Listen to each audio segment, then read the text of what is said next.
Over to you, Doctor. Welcome everyone to this webinar on self-directed learning. This is going to be taken by Dr. Pradnya Rao, a dear friend of mine. I don't know how many years we go by, but we've been at least friends for 20 years or 25 years. Is that right, Pradnya? Yeah. 25. And we've been doing a lot of things together at Manipal, where she is presently the advisor of Manipal Global Education Services, and she's been the former dean also of the Kasturba Medical Colleges. So she's worn a number of hats, and we've done many workshops together, and a very proactive Pradnya Rao, as was very evident from the way she brought all of us together during this past 4 or 5 days.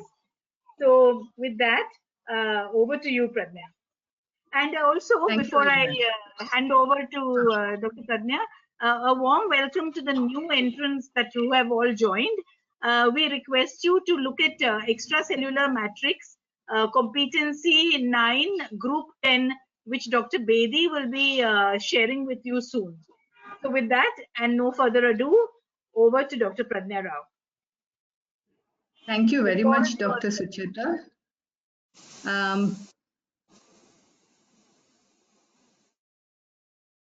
1 minute. I'm not able to move my slide. Escape button the man. 1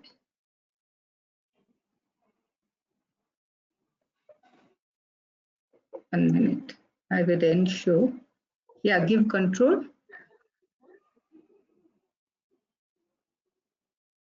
Okay.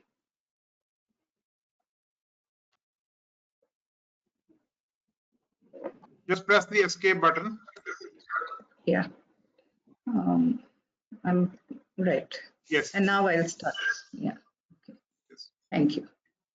So I begin with Raksha Bandhan greetings to everybody, and a special thank you to Dr. Sanjay Bedi for all the tech support that he is giving through his e-learning groups, and also a warm thank you to Dr. Sucheta Dandekar for inviting me to be faculty, and also just because she is just who she is. Thank you, Sucheta.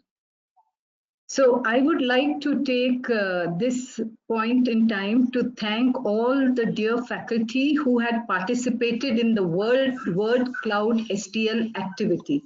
We saw some amazing word clouds, and we saw how creative you can be. But wait, where is Chinmay? Chinmay, where are you? Yes, ma'am. Good evening, ma'am. What, Chinmay, you didn't do the SDL activity. Huh? I told everybody should do that. Why you didn't do? Yes, ma'am. Actually, here padana, so it is all your headache. Why should you are putting burden on us, ma'am? This all is your headache. Achha. And in fact, I was not able to open the link also. It didn't open up in my and so, madam, please, whatever you want to teach, please teach us, and don't put burden on us, ma'am. Acha, that is it. Okay. I'll see you later, Chinmay. Exam के लिए आ जाओ, तभी देखेंगे. Madam, don't offend Thank us, you very much for the role play. This was Dr. Chinmay Shah, a very distinguished faculty and a medical educationist par excellence. The reason why I put this at the beginning is a lot of students feel this way when you tell them self-directed learning. They say, why on earth are we studying on our own? It's the faculty's job to be teaching us and our job to be passive learners. And breaking this mindset is a very challenging thing. So today the talking points will be reflections on the word cloud activity. So we'll just take a look and see how things are. And then we will also talk about the different types of STL activities. And I would also be looking at designing an STL, training students to recognize their learning strategy, 4 steps process towards STL, the teacher's role in STL, and in conclusion, we'll look at andragogy and heutagogy. So I begin with reflections on the STL process, which all of you so sportingly took part in, and what happened. We went through this whole process. What were the initial thoughts that you felt when you were given this work? And this is what most students feel, remember, when we give them STL. The first question goes, why should we do this extra work? Then the thought is, what reward will I get if I do it? And opposite to that, is there any punishment for not doing this? And also students feel a bit of an apprehension that it's something new. I don't know how to go about this. So these are usually the initial thoughts, and I'm sure some of you may have already felt this. But once you get the work started, then what happens? Then our thoughts change. We say, let me try it. See, somebody else has already done this and posted it. Let me also post. And then when you start doing the work, you say, okay, it's not too difficult, and you get encouraged. So you become a bit adventurous.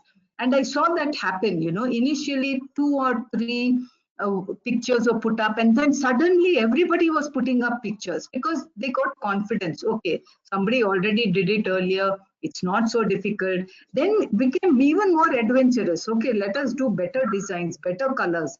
And then finally, you get that sense of accomplishment saying, wow, I did it. So these are similar thoughts and ideas which go through the minds of your students when you allot an STL activity. Okay, so now what did the faculty do? I was the faculty in this. So the first thing I did was I gave very clear instructions with a deadline. The deadline is important. I said 11 a.m. on Monday. Okay.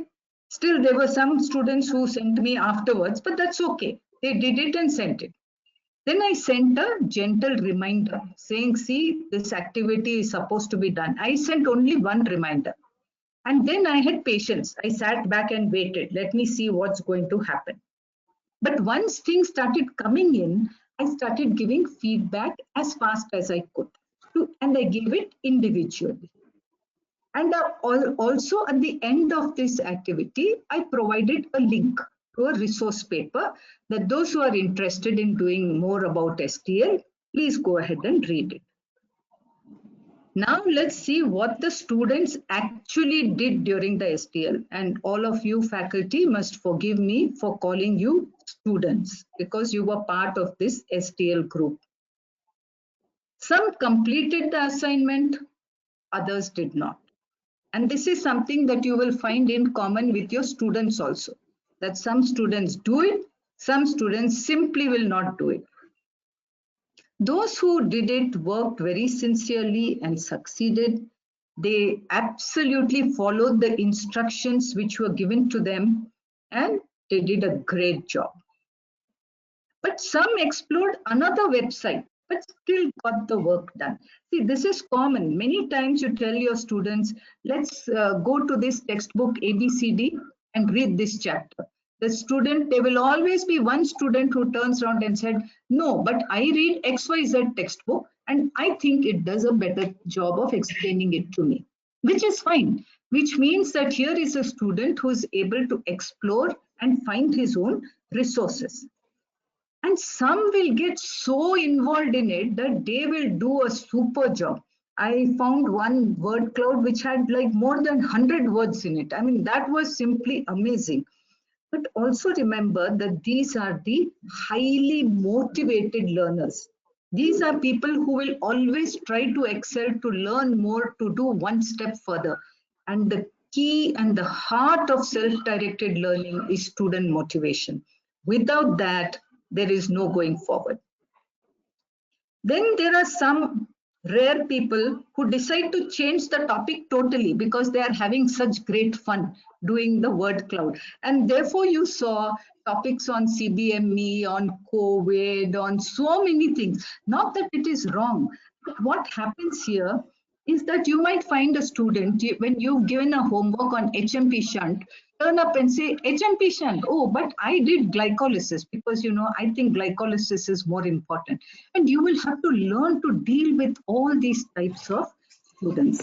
And I think we had a great selection in our own team that we said. So let's go on to see what is STL. So STL is an active learning approach in which the students are going to be responsible for their own learning outcome, with the teacher acting as a facilitator. Now, why is it important? It's important because the IMG mandates that you will have to play the role of a lifelong learner. And what better way to be a lifelong learner than to have a training in STL? And I will come back to this word training in STL because that is a very, very important concept. And I've just given you the link of the paper, which I've also sent in the WhatsApp group, which has done very good work in looking at student responses to STL. And I think it's worth looking at. So what are the different STL activities that are usually given? And faculty also do this, and some novel activities I'll just list out. The commonest is you give a reading assignment and then you follow it up with a Q&A. So you say, okay, let's go and read about vitamin K or vitamin E, and I answer the questions about this particular vitamin.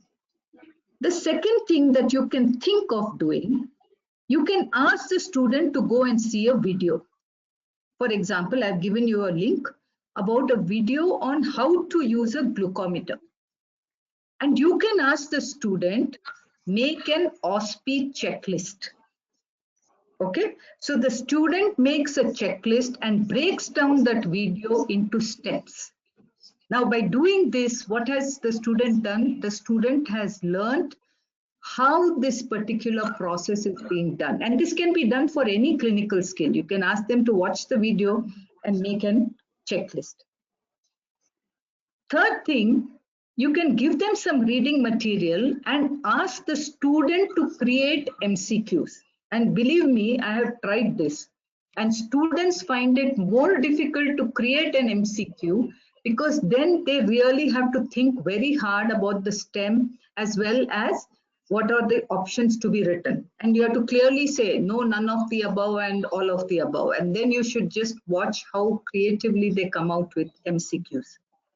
Of course, drawing concept maps is something that people are very, very interested in and usually give a lot of this as STL activities. And you can give a case vignette. And by giving a case vignette, what happens is you can ask students to, at a higher Bloom's taxonomy level, like it could be an analysis, an interpretation of data, of lab data, or you could ask biochemical reasons for signs and symptoms. So a higher level of Bloom's questions can be asked using a case-based vignette as an STL activity. There is also a site in NPTEL, and I have put the link here, which contains about 40 biochemistry lectures. And these are absolutely free of charge. So you could ask the student to look at one of these NPTEL lectures, and then you can arrange a case-based vignette following that, or you could have MCQ activities or assignments or whatever.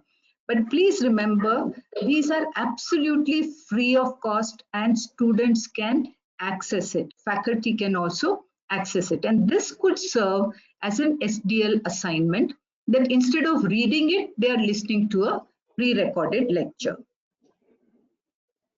Then using technology, for example, they could do the same thing like you did in this past 2 days. Let's say urea cycle. Say all the key enzymes of urea cycle, make a word cloud out of it. What happens then is the students are at least putting all those names into one particular frame. So you could do that. And please have as many engagement activities as possible to build rapport for students. Because unless we build that rapport, especially online rapport, it's very, very difficult for us to keep students engaged. And there are a lot of engagement activities which can be given as SDL. And also, please use all kinds of technology tools for assessments. And this is very, very favorable for SDLs. And I think Dr. Bedi has done a wonderful job in showing us how many platforms are available free of cost to assess our students. And we should learn to make use of these platforms for assessing students once the SDL activity is completed. Why do I say that this is important? Because no SDL activity is complete without a feedback or an assessment. So either to give a feedback or to give an assessment, please make use of these platforms. Now I come to a very important concept called designing the SDL, and a concept called challenge to skill ratio. What does that mean? It means that, let's say you give an exercise to a student and tell the student, look, this is what you need to do. Okay? And if that task is very, very difficult, let's say here is a student who has just come into first year, he barely knows what is a carbohydrate, and we give him an SDL on integrating carbohydrate and lipid metabolism. Now it's too difficult. I know nobody will give it, but I'm just giving an example. So it's so stressful for the student that he feels so much of anxiety that he just will not do that work because it's just too difficult. On the other hand, let's say the student who has already studied the structure of glucose in the 12th standard, he knows the classification of carbohydrates and all that. We give him an SDL activity of you draw the diagram of a starch or a glycogen molecule. Now it's too easy for him, and therefore he gets bored and he loses interest. So you need to find SDL activities which are in between, too difficult and too easy. And that area is called the flow. And it is the wisdom of the teacher to understand what is that topic which is neither too difficult nor too easy, but keeps the interest of the student constant. Now, this is what I was saying in my earlier talk when I said, keep that word training in mind. I think as faculty, we have all sat through numerous workshops. We have sat through CISPs, we have sat through workshops, webinars, everything. Please think back, how many workshops have we conducted for students? Have we explained to students what is SDL? Why should you do SDL? There are some colleges which have done it and I applaud them.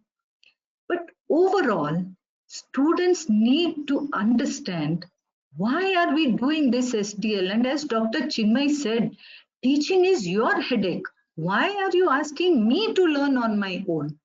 And this changing the mindset, therefore, requires repeated training and a little more in-depth training. So I'm just going to give a small part of a workshop which I had conducted for students.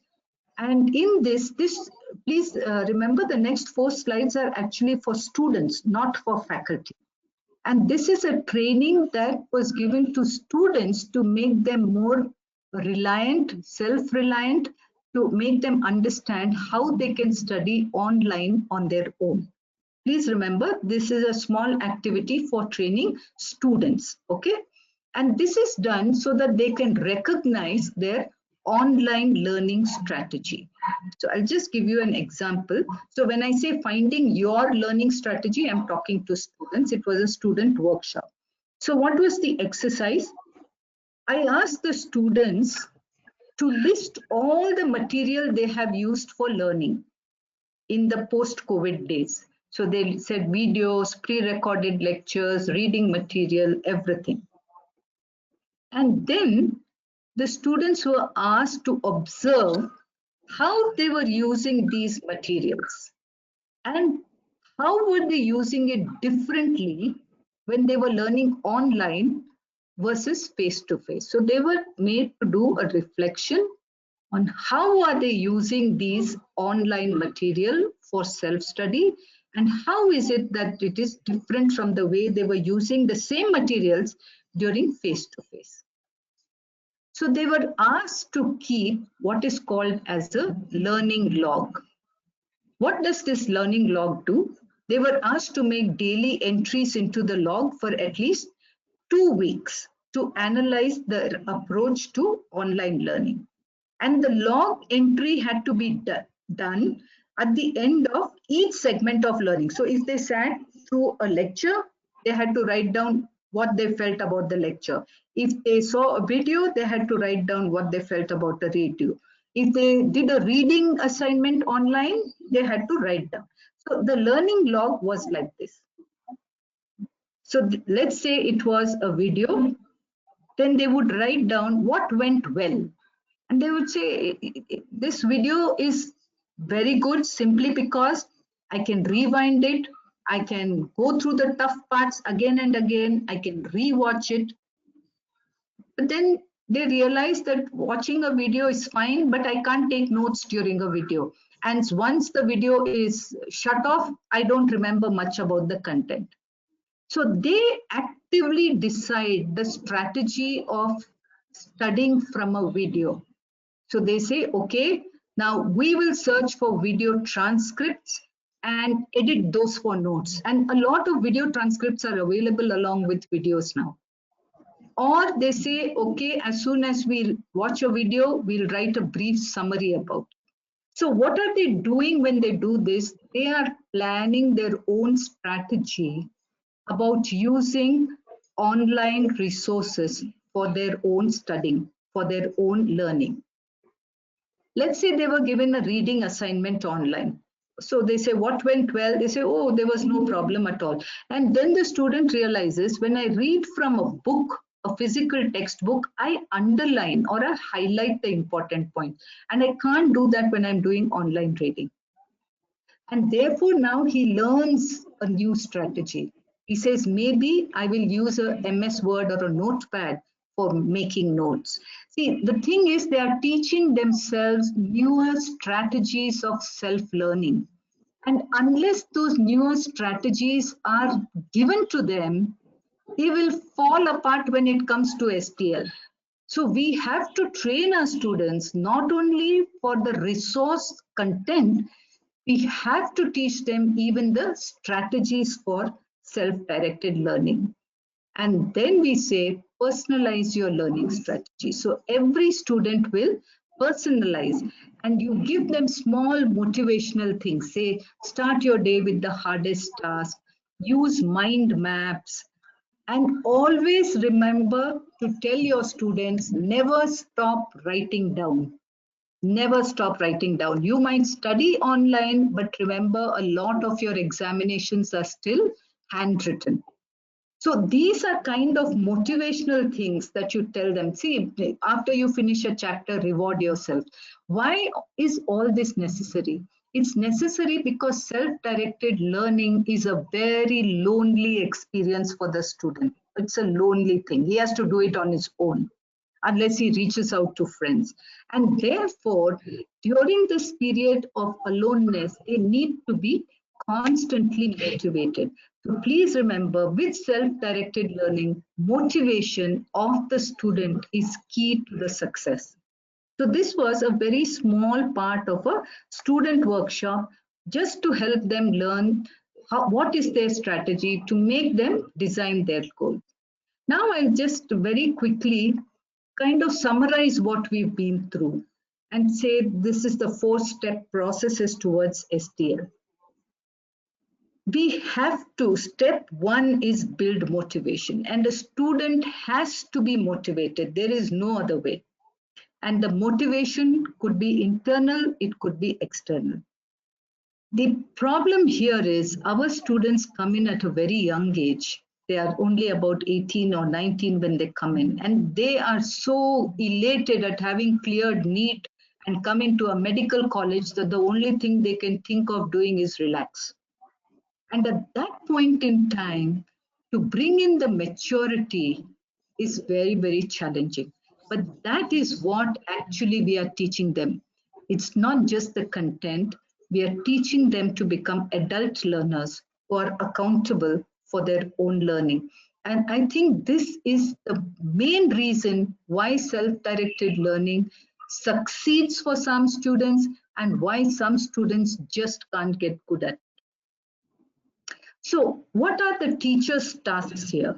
The teacher's task is to plan and inform the sequence of activities, give a very definite timeline, and I must emphasize and re-emphasize, if it is self-directed learning, we as teachers are responsible for pointing the students to the correct resources.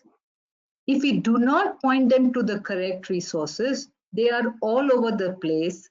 They are reading the wrong things. They are seeing the wrong videos. They are looking at material which is fun to watch, but is not accurate. So these are reasons why we need to ensure that resource materials are very, very well defined. And then it is the role of the faculty member to give feedback and evaluation.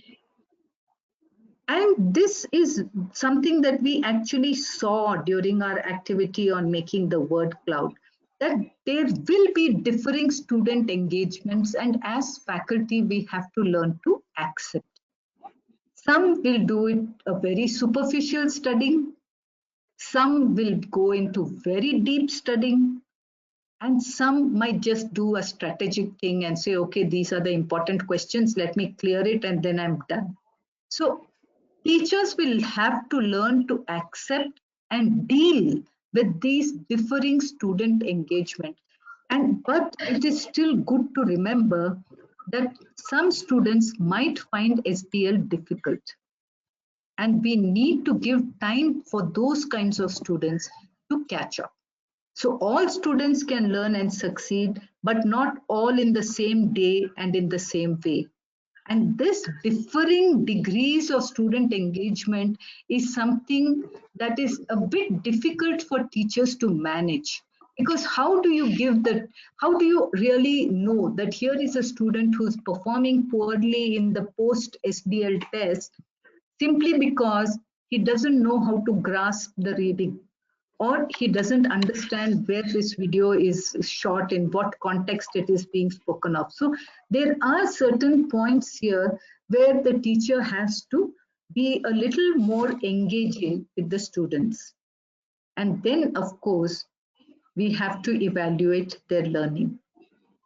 Now, this learning evaluation could be of various kinds. It could be a self-evaluation, self-reflection.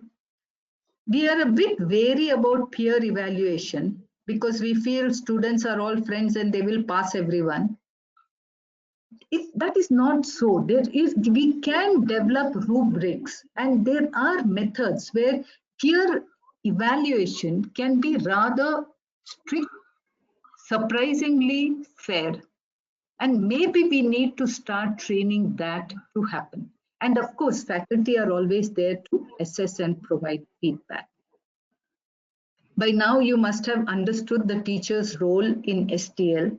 It is to provide a safe, non-threatening, cooperative learning environment.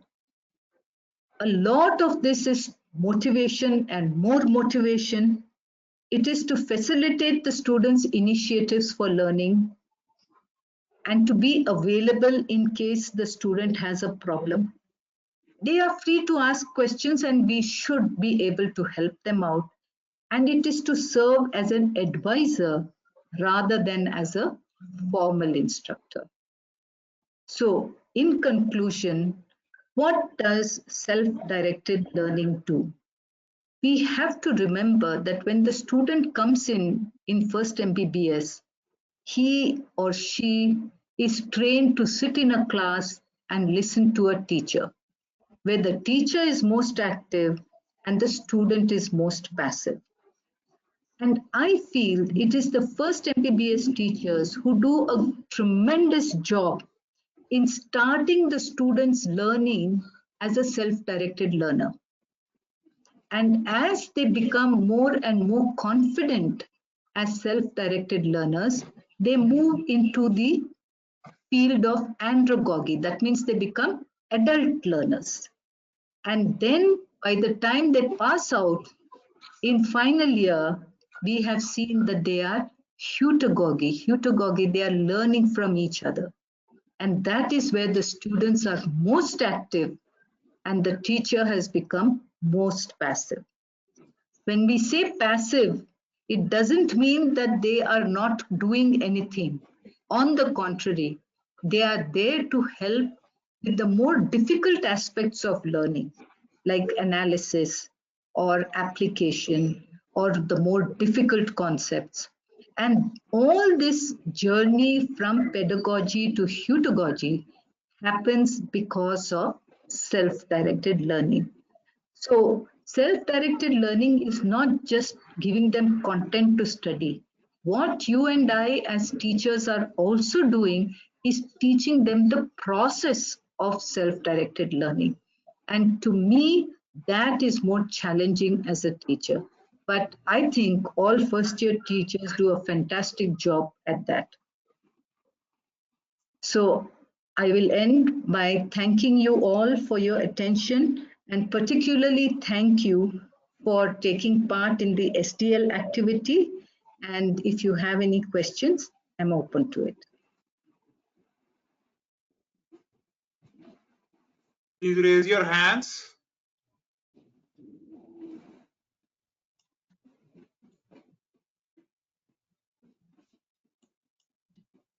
Yes, Dr. Vidya Patil.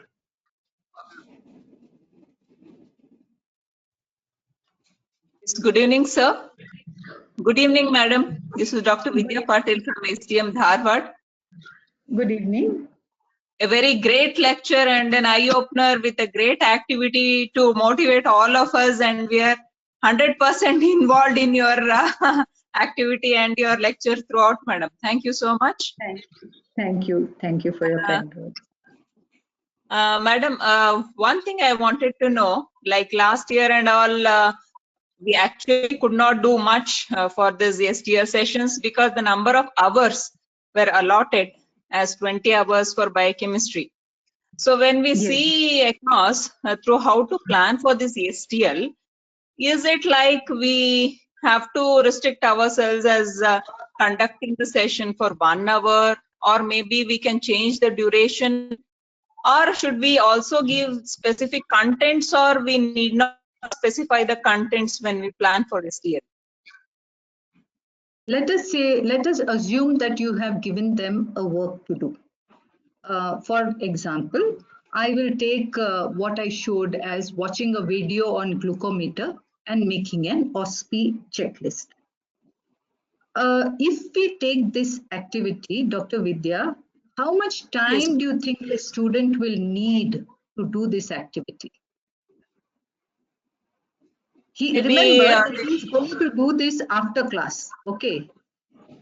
Considering the time that he's going to do this, he's probably going to do after class. How much time do you think he will need? We may be watching the videos for 15 to 20 minutes. Okay. If he opts to watch it again, maybe twice, it's okay. In less than an hour, he can watch the video. Okay. And if it is an individual task, then it may take more time. And if it is a group task, it may involve other students also. Very nice. Yes, very nice. So definitely it would take about 2 hours. Yes, ma'am. Yes, ma'am. I mean, let us assume that he is doing it and then redoing it and writing the checklist and then going back, and let's say he's doing it alone. It will still take him at least 2 hours to do it. Yes, ma'am. Okay, so there's no harm in saying 2 hours of STL has been done for this particular topic. Okay, and remember, a lot of things will come out in that video. You know, suppose the patient is dehydrated or patient has ketoacidosis. So lots of other things are also happening. Student is learning a lot, not just watching a video. So you need not feel guilty about saying 2 hours of STL on this particular topic we have done. Okay. So Okay. in the flow, when it comes with the integration, we need to just pick out the topics and plan for the STL sessions in between. See, if you ask me, I think we are getting a bit too tied up in ribbons about what is IT, what is SDL, what is SGD. See, let us give a bit of flexibility to ourselves. We need not, put ourselves in chains and say, okay, this activity only integrated teaching, this activity only SDL. Need not be. They can be a little bit of repetition, they can be a little bit of flexibility, and we can design and get more creative with this.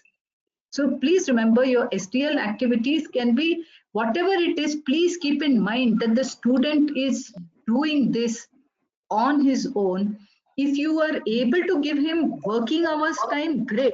But if you're not giving him time during a working hour day, then this student is spending a lot of his free time doing this work, and somewhere that student should be compensated for it. Okay, even out of working hours also we can count it as the student has done this such and such a work. Why not? Why not? Does he have to sit in a classroom to view a video? No, that's not essential. Fine. So long as he completes the task, you can give him. But again, this thing requires a lot of rethinking from faculty, because we are so bound by so many rules. We have tied ourselves up in all this. Please learn Yes, to, madam. Because think. it is like we show it in our timetable, it should be visible over there and all those things. So we can think of playing a small trick, which is not illegal. We say, okay, let's say Saturday afternoon, 2 hours of STL. Okay, and the student is allowed to go off. He doesn't have to come back to class. But on Monday morning, he has to give me that assignment. Yeah. And if he gives me that assignment on Monday morning by 10 a.m., I give him the 2 hours attendance off for Saturday afternoon. What's wrong with that? Okay. So please think of more innovative pro-student ways of carrying out CBME. It's possible. And second thing, madam, If I can intervene here, Sucheta here. There is no. I know we are all caught by that timetable, and people feel that this is the slot, and we have to see all the students over there in place. There is no need. You just, for MCI's sake, put that SDL there, but you can give the students the freedom to move out. Yes. Absolutely. Dr. Rao rightly said. So second thing is in how to document these activities, whether how to keep the record of these activities. I think that is something which every college will have to work on their own. There are colleges which are using softwares. There are colleges which are using Excel sheets. There are colleges which are doing this manually. So it depends really on how tech savvy the college has become. Because there are But they ways can and enter means it in and their very logbook, easy no, ways Dr. to Rao? implement. They will have to write it in the logbook. They'll have to write, but again, even in that logbook, you could have an e-logbook, for example. And if you have an e-logbook, then the documentation becomes easier. So there are ways and means, but it's worth exploring that. Thank you, ma'am. Thank you so much. Welcome. Dr. Anita Bijur. Yes, thank you, sir. Good evening, sir, and good evening, Dr. Pragna. This is Dr. Anita Bijur from St. John's, Bangalore. Yes, Dr. Anita. Thank you. It was a very great, good presentation. I just had a little one doubt. Now, as you said, say in a class of 150 students, not all will be able to successfully, carry out the assignment post SDL. Absolutely. So if there are a group of students who did find it difficult and could not achieve the kind of performance that we expect, then Yeah. what do we do? Do we go back and, teach these students, or do we give them, some more time, or what is the kind of, how do we deal with this set of students who may not be able to handle STL, madam? Again, Dr. Anita, it's really individualistic. But to me, I am a firm believer in the power of a team. Okay, and Okay. often I have tried this, that I get 3 or 4 students who are not just able to get it, and I tag them on to a peer mentor, and I say, look, could you just spend some time with your friends and help them out? And generally, that peer mentoring works much better. See, it's not that he is forever tagged to that team, but if he spends even half an hour or 1 hour of his time talking to some of the students who find it difficult to learn, this kind of peer coaching seems to be more effective than the teacher always pouncing in and saying, okay, you guys don't know.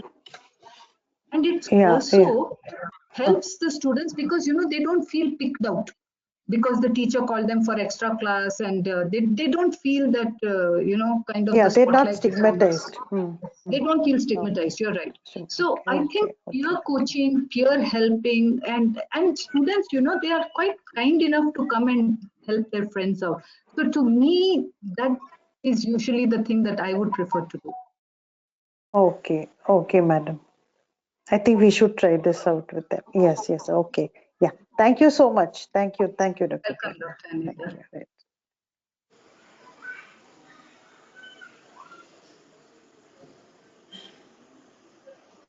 Right. Dr. Nagalakshmi.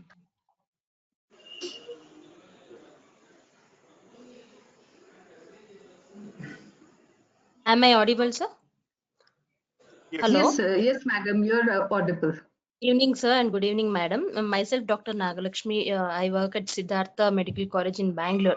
I just have a small doubt, madam. But before that, I just want to congratulate you for the excellent presentation. One less explored area from the time the CBME has been brought to our notice is this HDL, as far as I know. So, and with such a clear and crisp presentation, you have really caught our minds. And I have a small doubt, ma'am. Can student seminars be considered as SDL activities? So you mean, okay, so how would you design? Ma'am, we would give them small topics for them to be able to present within 5 to maximum 8 minutes, or I mean something like that, so that one Yes, session why will not? get minutes. Definitely, why not? Okay. Why not? In that, But it would if also, if you suppose, don't mind, Dr. yes, ma'am. Nagalakshmi, it would also be worthwhile telling the student exactly how you are going to evaluate them. Okay. So it needs to be, do you expect them to make a PPT, make a video, or use the blackboard, or read out from a paper, or what? What is it that you really expect? So instead of, I'm just giving you an example. So let's Yes, say that your seminar can be either a very passive seminar. It could be, for example, gluconeogenesis. So that's a very passive seminar, or it could be electron transport chain. Okay, so it could be passive topics, or you could have seminars, but you could make them as case discussions. Okay, so you imagine you want to teach electron transport chain. How about if you take a mitochondrial disease? Okay. And you give a patient the story of a patient with mitochondrial disease, and then ask students to apply how the electron transport chain can go wrong in a patient with mitochondrial disease. Then what happens is the seminar becomes more interactive, more. Otherwise, they will just buttify everything in the textbook and come and stand in front of the class and vomit out. Yes, yes. One more doubt regarding this thing, ma'am. If suppose we are able to cover only 5 to 10 students per session, can we give it as an SDL session for all the students?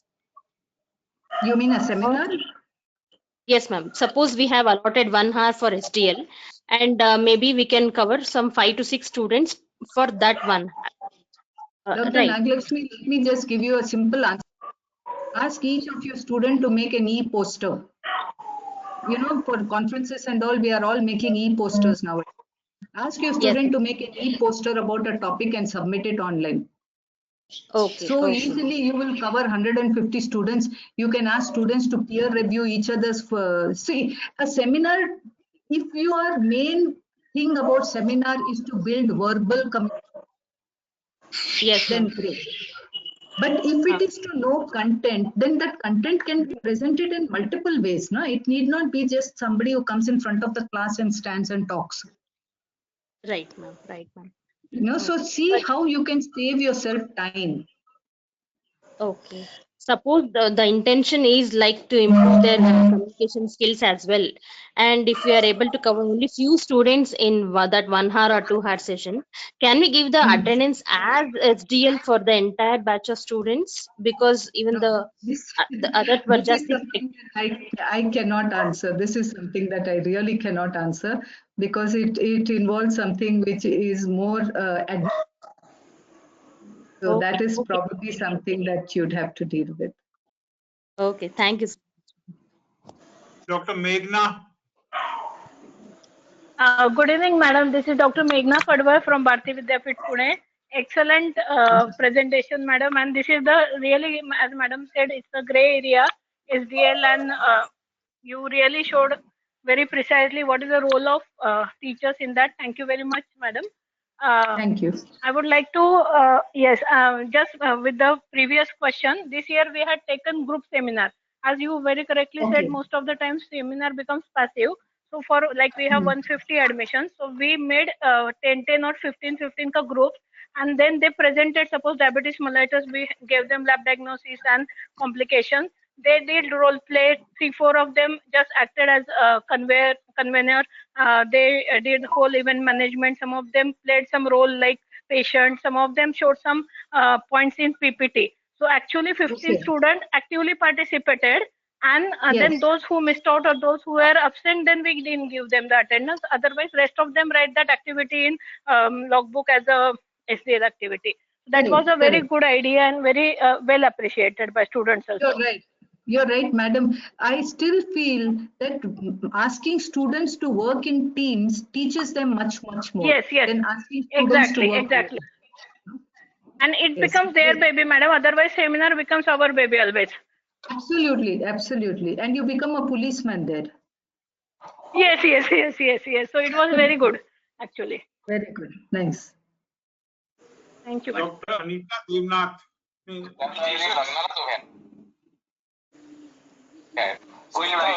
Me T shirt घालून आलो होतो तेवढं हे सगळं बघितल्यानंतर मी job फटकन change करून आलो. बरं इथे आता आपल्याला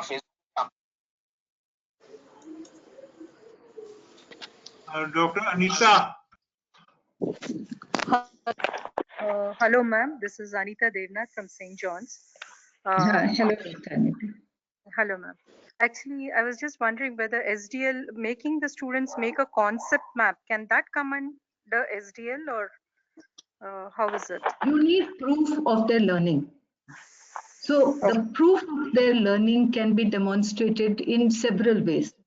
One of the ways is a concept map. But then, you know, there are many ways, like you could ask them a 1-minute paper and things like that. There are multiple ways, all that you need. So if you look at the SDL activity, there is a pre-activity where the teacher tells them what to do.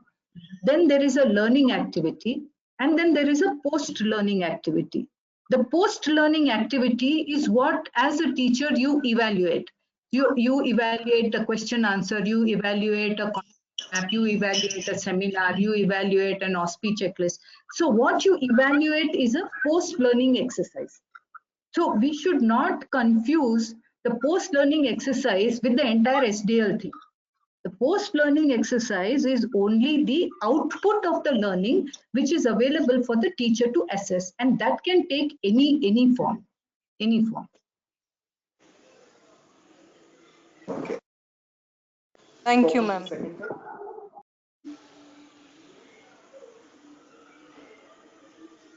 Dr. Jaya.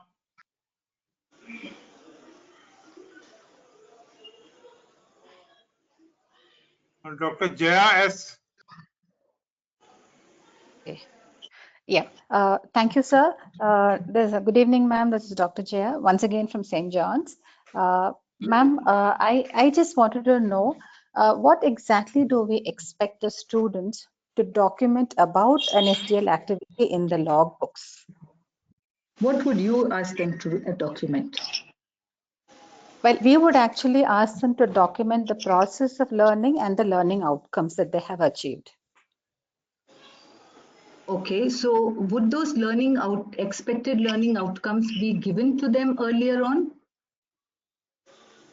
Yeah, that is You exactly tell the where we student, have no clarity. We don't have clarity on that. We do say to a certain extent what the learning outcome should be.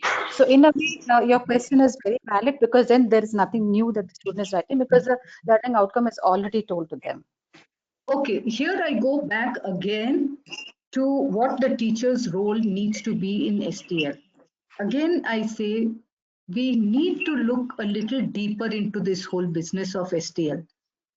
And I go back again to the question that was raised about the seminar, which is, it's okay if I tell the student, I expect you to learn objectives 1, 2, and 3. And it's okay if the student goes and studies objective 1, 2, and 3. But as a teacher, if I come back and post learning, my questions are about 1, 2, and 3, then as a teacher, I've not really done my share of the work.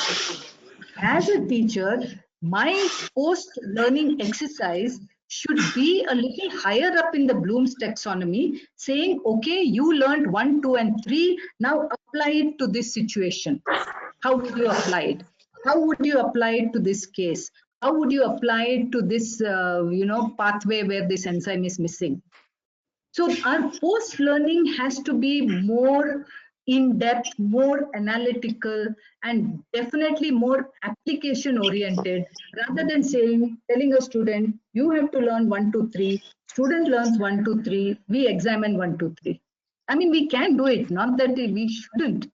But if we really want to give meaning and depth to SPL, then we should take our own assessment patterns to a higher level.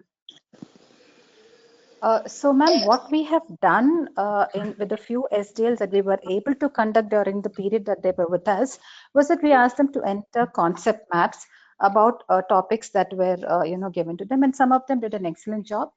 We also found that many of them duplicated from their peers. So would you suggest now that we actually have, say, higher order thinking skills kind of questions planned for certain SDL activities, and the answers to that would be the ideal way to enter a logbook under SDL, ma'am? Again, I would not venture into the administrative part of what to write in a logbook and what not to write in a logbook, because again, that varies from college to college. So it's worth, again, a logbook, as I think in one of the webinars conducted by Dr. Sanjay Bedi, it was very well described that a logbook is only a recording of the activities done. I've done an SDL on 1, 2, and 3. The outcome of that SDL can be recorded in some colleges, they do that. But in other colleges, they have another place where they record all this. Okay. So it depends from college to college. So if I'm trying in a logbook to cram everything, I'm trying to tell, okay, the student did this SPL, the student did this small group teaching, the student did this practical, and here are the results of SPL, SGT, practicals. It's an utter mess. So how you view the logbook and what is your definition of the logbook would vary from college to college. And that's why I mentioned e-logbooks, which some colleges are doing with greater ease. Ma'am, that's an excellent suggestion. I think we'll really explore into that. Thank you so much. And it was a fantastic lecture by you on this topic, much needed for all of us. Thank you so much, ma'am. Thank you so much. Thank you, Dr. Anita. Dr. Suchitra. Yes, sir. Good evening, madam. It was a very excellent presentation. Good evening. I'm Dr. Suchitra from SWIMS Tirupati. I had put up a question, madam, actually, regarding selecting a topic, like we want to do a uniform pattern for CBME for all the teaching colleges. So should we try to get down to one topic for each SDL for each topic, so that we we think that this topic has to be dealt by STL, because that maybe Again, that's that's long-term thought process.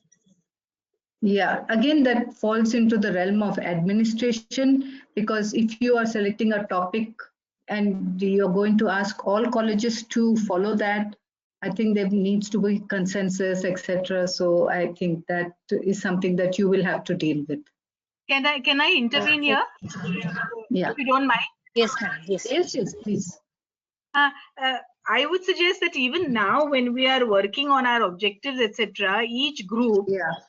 The 10 groups that we have formed, each group will not only write out the objectives, you can also select topics for ECE, and in the same Yeah, group, you true. can also have a discussion on which are the topics that you can use for SDL. So ultimately, Yeah. when we finish with this entire course, all of us will be on the same. I mean, it's not like binding or compulsory, but at least But it each one helps. of us will have given a thought to all these things, and then we Yes. can also go ahead to see, sort of blueprint and find out which are the topics which you may use for LAQ. Modified essay question. I won't call it an LAQ, a modified essay question, and which are the small topics where you can ask some more critiquing thinking and analytical thinking, so and ECE topics, all this we want you to do when you working in a group. That is the Yes, whole ma'am. idea. Yes, madam. So Because Yeah, that all can of you help. think That can now help. that in this topic which you will use for SDL. yes, madam. Exactly. I just wanted that Give you answer. a sort of an idea of how to take it forward. Yes, madam. Yeah, Yes, there's ma'am. no Thank you very harm. much. There's no harm in having a single topic for STL. What happens then is, after a couple of years, people forget why that topic was selected, and then it becomes a ritual. Like, no, we can't do any other topic other than this. Yes. So But that one will has to depend be on the careful, committee. Yeah. The review committee which is anyway sitting there, na? So ideally we will have to keep on altering, otherwise people will mug up the same thing and come Yeah, like the the same note. thing. Yeah, that's exactly the thing. I The agree, same yes. thing will come for STL every year. The same notes will start getting year Yeah, by year. that may Same happen. idea. Yeah, madam. One more thing was SDL. Should it be a reinforcement or should be some small topic where it's a training for the student? Like we can't leave out some big topic. Like we want select a didactic lecture, a big Exactly, topic. exactly. So that's why Yeah, that SDL should not be in a gray zone area. It should be a defined topic which the students yes, can absolutely. take up as a challenge. Because we can't give a big topic as Absolutely. SDL and wash No, off no, our no. hands. That's why I showed you that graph. And I said Yeah. if it's too difficult, also students will not do. And if it's too Yes, easy madam. and if it's repetitive, see what happens Yes. is if it's repetitive and then it was taught in class and now you're asking them to, again, it will depend on you. Let's say you've Okay. taught something in class, but the Okay. application of that is given as STL. You Okay. understand? Okay, madam. Yes, madam. Then what happens is there is a reinforcement and the Okay, student madam. learns something new. Yes, madam. Thank you very much, madam. My doubt is cleared. Thank you very much.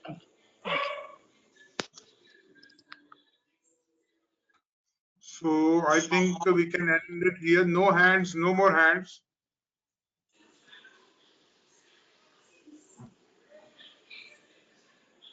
I don't see any more hands. Okay.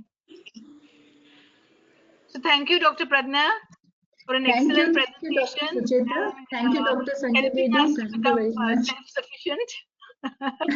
And special thank you to Dr. Chinmay. Yes, and Dr. Chinmay, thank you for always being there for us. Okay. And actually, madam, we got little shocked by what Dr. Chinmay suddenly exploded. I was saying why he's speaking like this. Then I thought it's role play. We realized it's role play. Thank you, Dr. Chinmay. Yeah. Okay.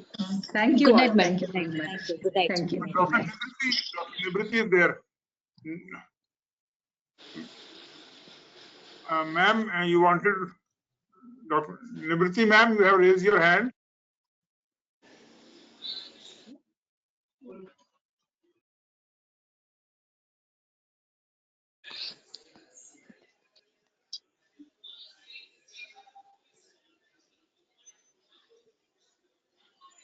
Please unmute yourself.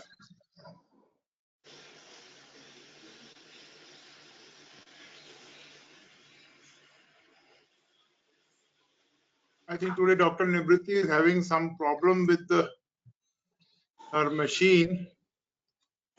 So, or you can write in the WhatsApp group. Yeah, sure.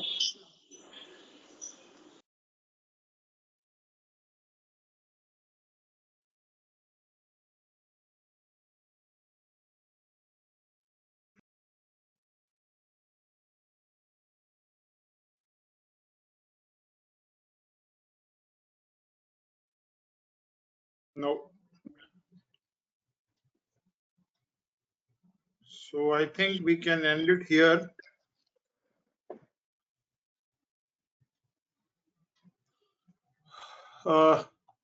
Okay. All right. Yes.